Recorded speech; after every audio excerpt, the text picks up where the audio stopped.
Good evening, folks. My name is Brian James Glemm. I want to talk to you a little bit about the importance of voting in person and not by mail.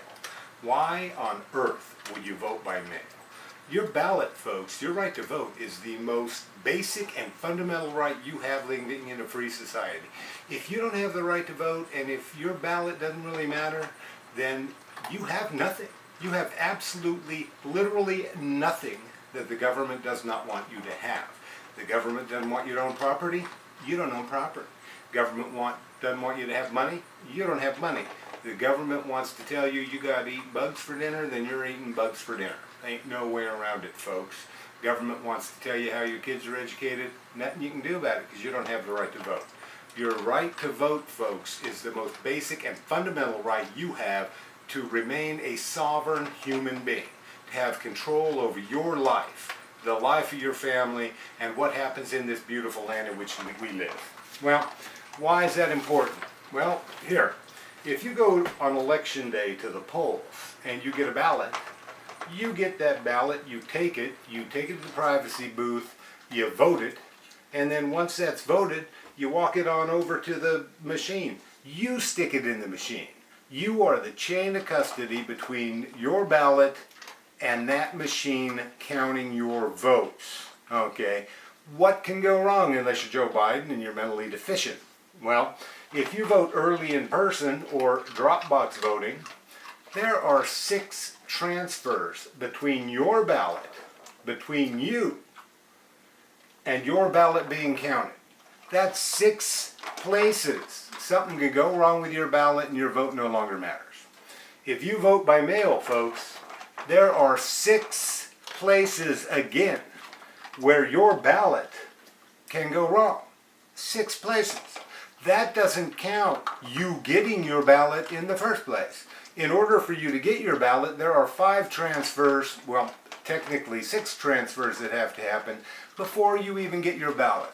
So it'd be 12 transfers, 12, if you vote by mail to get your ballot and ensure it's counted.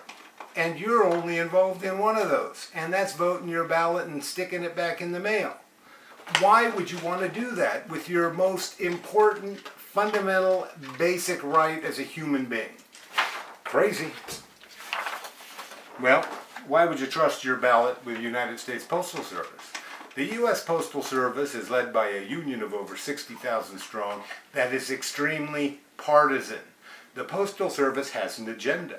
That is to get bigger, and that is for their employees to make more money, and that is for them to have more power. That's their agenda, folks. That's what they want. And if they control your ballot and the ballot of millions of other Americans, things will go wrong.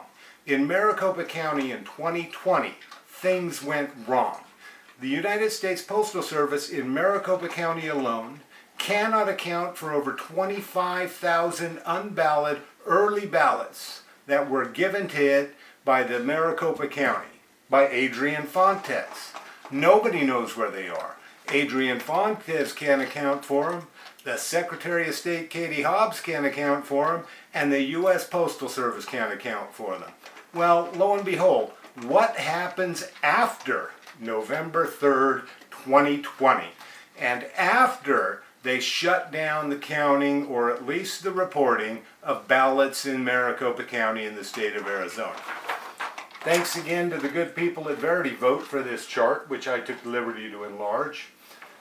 On November 4, the day after the election, the United States Postal Service delivered to Maricopa County 18,000 counted, or 18,000 voted ballots. Maricopa County counted every one of them. That is a crime. That is 18,000 crimes. The day after that, the United States Postal Service delivered another 1,000. The day after that, the U.S. Postal Service delivered another 1,500. Okay? That's what can go wrong, folks, if you vote by mail and you trust other people with your ballot. A, you got 6 stages between you getting your ballot and Maricopa County. You might not even get your ballot. Somebody else might get your ballot. You got 6 stages once you vote your ballot, drop it in the post box, between that ballot and you getting counted. Is that really what you want to do with your most basic and fundamental right as a human being? This is a nonpartisan issue, folks. Shouldn't be partisan at all. Because if Republicans can do it and Democrats can do it, anybody can do it, and you might be on the losing end. Thank you. Have a nice day. Peace out.